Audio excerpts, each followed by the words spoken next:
यहाँ तक कि टॉयलेट फ्लश भी साफ है। वे बिस्तर की चादरों को ध्यान से देखते हैं, हर इंच की जांच करते हैं और फिर मिल गया सबूत। ड्रेन के पास एक बाल का रेशा जिसमें जड़ भी जुड़ी हुई है। अब वे और भी ज्यादा आश्वस्त हो जाते हैं। कोई हाल ही में यहाँ रह रहा था और वाईफाई भी काफी समय से इस्तेमाल हो रहा है। इस बिंदु पर मुझे पूरा यकीन है कि कोई यहाँ लगातार रह रहा था। अजीब बात यह है कि ऐसा क्यों दिखाया गया कि घर में कोई नहीं है। नेटवर्क कभी भी बंद नहीं हुआ था।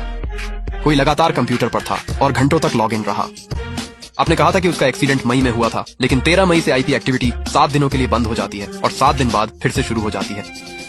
वही आदतें, वही पैटर्न, वही वेबसाइट्स, वही गेम्स, वही समय, लगभग एक जैसा। सही है, 7 दिन बाद यानी 20 मई। ऐसा लगता है जैसे वह मौत से वापस आ गई हो। इसी बीच महिला अधिकारी बाहर निकलती है। वह पड़ोसी के घर का दरवाजा खटखटाती है। वह पड़ोसी से पूछती है कि क्या उसने अगल बगल से कुछ सुना है, कुछ अजीब सा।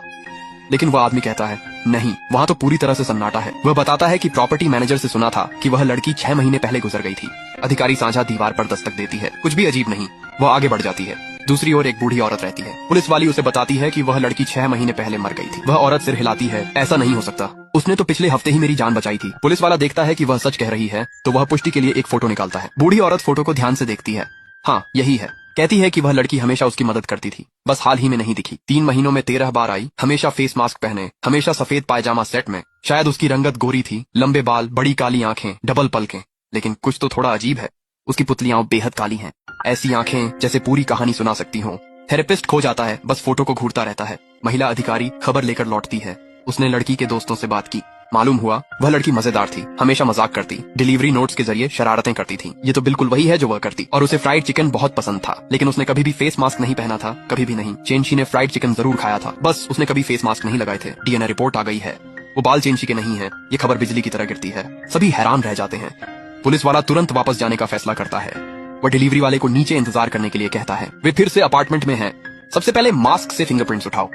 अब क्या करें? लगता है हमें फॉरेंसिक टीम की जरूरत है। ठीक उसी वक्त थेरेपिस्ट को कुछ नजर आता है। इमारत के दूसरी तरफ कोई उनका वीडियो बना रहा है। बिना हिचकिचाए वह कमरे से बाहर भागा, सीधे दूसरी इमारत की ओर बढ़ा और उन्हें फिल्मा रहे सटीक दल का पता लगाया। अरे अरे! पुलिस वाला, एक काम चाहिए, मुझे दिखाओ कि तुम आजकल क्या रिकॉर्ड कर रहे हो। मैं जो कुछ भी फिल्माता हूँ वह बिल्कुल साफ सुथरा होता है, सिर्फ सकारात्मक सामग्री, चारों ओर अच्छी भावनाएं, एक भी अपशब्द नहीं, वादा, देख लो। सुनिए सब लोग, मैं आप सभी की परवाह करता हूँ और आपकी सेहत की भी। मुझसे वादा करो, हम सब हेल्दी फूडी बनेंगे। क्या हम देख सकते हैं कि ये कब रिकॉर्ड किया गया था? जांच के बाद वे रिकॉर्डिंग का समय जान लेते हैं। यह वीडियो कल रात का है। सब दंग रह गए, यह नामुमकिन है। यही वो रात थी जब लड़की मुसीबत में थी। मुखिया तुरंत एक टीम भेजता है। वे रात भर निगरानी की व्यवस्था करते हैं। तुम दोनों चेंशी के घर जाओ, निगरानी रखो, कोई हरकत मत करना, देखो कि यू लांग लांग वापस आता है या नहीं। 2 अधिकारी चुपचाप अंदर घुस जाते हैं। हर चीज पर नजर रखो, कोई संदिग्ध दिख रहा है, इससे तो कुछ पता नहीं चलता। अगर वो सच में मर चुकी है तो हालात अच्छे नहीं लग रहे, लेकिन अगर वो जिंदा है तो बिना किसी को पता चले वो कैसे निकल गई। शायद उसने म्यूजिक का इस्तेमाल किया हो सब कुछ छुपाने के लिए। पुरानी बिल्डिंग है, कोई कैमरा नहीं, कुछ भी पक्का कहना मुश्किल है। अरे जानते हो मैं क्या सोच रहा हूँ? कप्तान ने हमें अंधेरे में यहीं क्यों तैनात किया? इस कमरे में कुछ तो अजीब है। वे अभी ठीक से बैठे भी नहीं थे कि दरवाजे के बाहर कुछ हिलता है। वे छुपने के लिए जल्दी जल्दी भागते हैं। अब असली खेल शुरू होने वाला है।